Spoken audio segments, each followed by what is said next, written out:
Well, I'm really put out personally. I put my special shorts on ready for Kylie's entrance this morning, and she said they're not quite the right thing. I don't know what she means.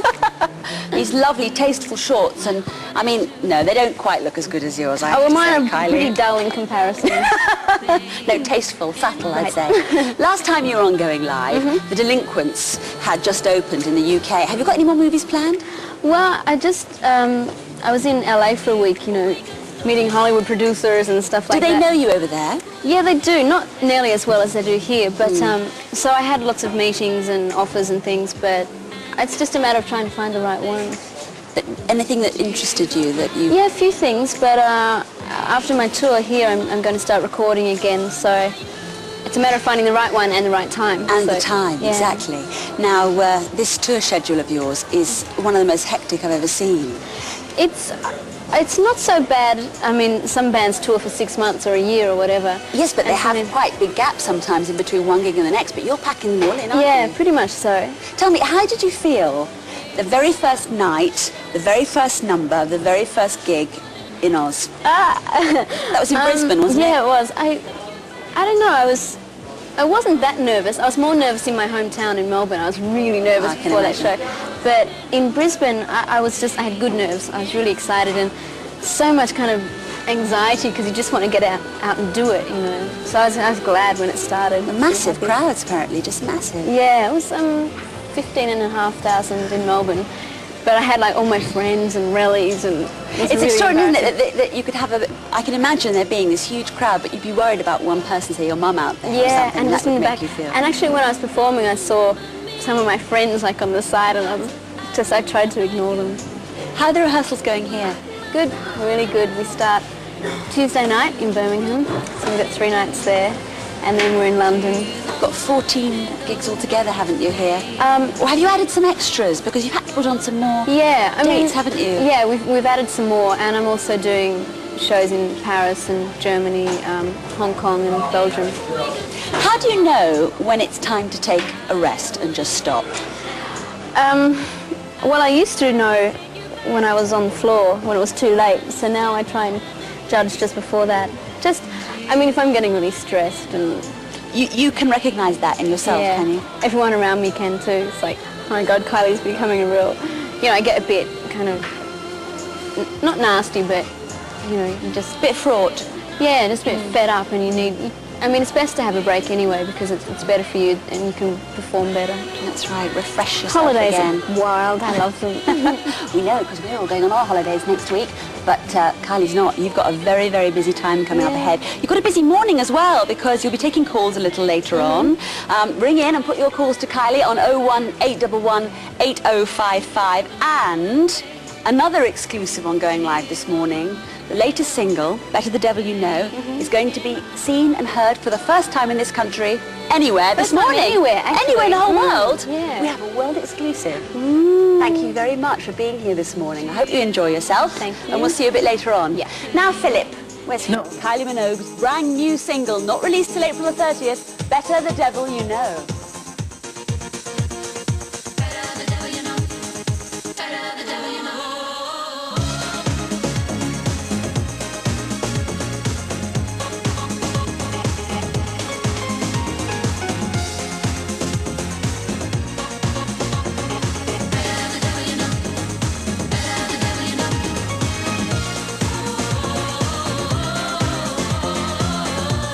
Say you won't leave me.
come over here. Clamber your way through all this stuff over here. All right. Join me over at the, just over this way. Just come for a little walk, a little stroll. First time ever on the telly, eh? That's great. What an experience. And, what about the routine? I mean, how long will it take you to have perfected that routine? Well, we actually did most of that downstairs before you went on. Oh, really? So all the little blunders that you saw were well accounted for. Terrific. Right, let's go straight to the telephones because we've got masses and masses of questions. Line 1. Hello, line 1. Hello. Who's Tony that? from Wisbech. Hello, Tony. You said that on your concert team you didn't want anybody smoking or drinking. Well, that's what the press said that I said. I didn't actually say that. Not that I really like smokers around me anyway, but no, I think people are free to do whatever they like. I mean, it was a big joke at rehearsals actually because there's a few rock and rollers in the tour and they kind of don't agree with that. But no, I didn't actually say that. So that's not true? No. What about, because it also said in that article, which, Quinton, could you pass me over my blue folder over there, just by the side of the desk, because the article, I think, is in there. Also said that you didn't want anyone drinking coffee out of, thank you, out of the polystyrene Well, cups. yes, that I have said. I mean, I haven't gone to people and said, oh, you can't drink out of polystyrene, but polystyrene just will never break down. So, like if I'm doing a film clip or something, I'll just reuse a cup. Sure. It's just, you know, well, that's common what they're sense. made for, really, isn't it? Well, yeah. So have you become sort of suddenly environmentally friendly, or is this a long-standing thing? Well, I guess I became aware when everyone else did. I mean, I can't say I've always been like that, but yeah, in the last couple of years. Here's the Let me read what I've question. said. There you go, read that. Let's just hold it up a second so you can see it. There it is. Smoking ban Kylie threatens to sack British tour staff. So that's a load of old tosh, is it? Yeah. Typical. Absolutely typical. Right, we'll chuck that out then. All right, thank you very much indeed for your call. Nicely answered. And we'll move on now to line number 2. Line 2. Who's on 2? Sophie Burnett. Hi, Sophie. Off you go. What can you see yourself doing in 10 years' time? Boy, I'll be 31 in 10 years' time. Really old. Steady on. I don't know. I guess I'll have kids by that stage, I think. Would you like a family and settle down and all that stuff? I mean, I don't want to leave it too late, so right. Who knows? I may be doing the same thing. I could be doing anything. I don't know. Yeah. What about, and would you consider that by that stage you'll be doing more acting and less singing? Or is it impossible to tell? It's really hard to tell. I find it hard to think about next year or 2 years away, let alone 10 years away, but I would hope to still be acting by then for sure. Sure. Yeah. Will you marry Michael, do you think? Oh, I don't know about that. Do you reckon you might do that? Look, he was waiting for the perfect opportunity to slip that question in. It wouldn't have been right if I had not asked you at some stage. I can't tell you yet. Okay, fair enough. Let me check your fingers. Let me look at your fingers. No, nothing on there at the moment.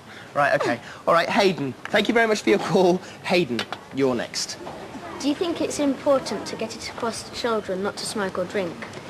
I don't think anyone should preach to kids. I mean, you should never speak down to them in any way, but it's important for them to be aware of the dangers. I mean, you know, it's not good for you. So, and I mean, I smoked when I was like 14, 15, 16, like smoked because it was a really tough thing to do. But I don't smoke now. It's just a waste of time, really. Okay, and Matthew? Why are you involved in the John Lennon Memorial Concert? Well, I was just asked if I wanted to do it, and I thought it was a great opportunity to, well, firstly, to perform in such good company. I'm not exactly sure who's doing it, but lots of really good names, and it goes towards a really good benefit. Should be great. I can't wait. Are you nervous about that? Well, it's quite a hefty thing, isn't it? Really? It is. I'm not nervous now, but I will be on the day because it's right in the middle of all my shows, so I'll have to kind of forget those shows, concentrate on that, and then get back into my shows again. Sure. Okay, back onto the telephones now, and it's line 3. Hello, 3. Hello. Let's put a name to you. Ah, right. Hello. Off you go with your question, Cherry. I'm going to your concert next Saturday. Did you have to learn a lot of dance routines for the concert, and was it hard work? Yeah. Well, I did the shows in Australia in May, and no, I was saying February, and so I learnt a lot of the routines then. But we've since updated the show again, so we've had to learn more routines and alter some of the songs a little. But because this is where your show will differ from Jason's show. Jason's is going to be a more sort of theatrical type show, isn't it? I mean, he's done an interview with him for the radio, and he said that basically because he's not happy with dancing. But yours is obviously much more dance lots oriented. of dancing, and it's a really kind of visually exciting as well.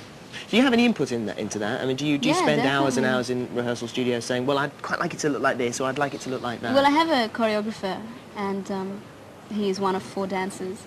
And I just put in any ideas that I have, and I mean, we've been working together for a couple of years, so he knows what I am capable of and Sure. what direction I want to head into. So.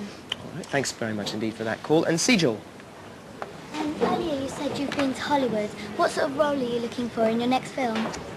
Ooh, I don't know really. I would like to do a comedy. So if I find a good comedy, I'll do that. What, I mean, were you over there looking for roles, or was that Well, other I was stuff? just over there doing the kind of week's worth of, schlepping around and all the kind of basic stuff you have to do. Go and visit lots of different people and so forth. It was a very productive week. So I mean, were you any closer to that, or were there no negotiations? I mean, you don't know whether there's like a comedy on the horizon that you might be able to Well, yeah, do. there was a few scripts that I was really interested in, but it's just a matter of, I mean, I was planning to do the tour, have a break, record, then do a movie, then promote my album, but it was all getting a bit hectic, so I might wait to do another movie till beginning of next year. So I've kind of put that on hold for a minute. Sure, okay. Well, let's take another one from the phones. Line 4. Natalie from Bournemouth. Hello, Natalie.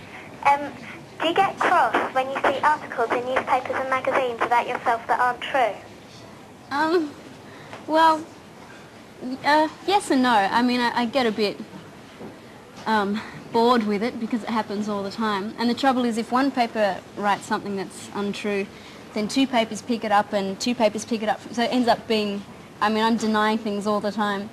But, I don't mind so much because it happens to everyone, but that doesn't mean I'm ready to sit and accept it. It's not a lot you can do about it unless it's something really bad. Part the job, Governor, part the job. Unfortunately. Okay, thank you very much indeed for that. Thank you for your calls. Thank you. Terrific, that's great. Lovely. So when do you start? When's the big, Tuesday, Birmingham. Tuesday in Birmingham. Terrific. Well, have a great time. Enjoy I will, I can't wait. And good luck with the single as well. Thanks. Lovely to have you back. It's nice to see you. It's nice to be back. Good. That's good. All right. Now it's time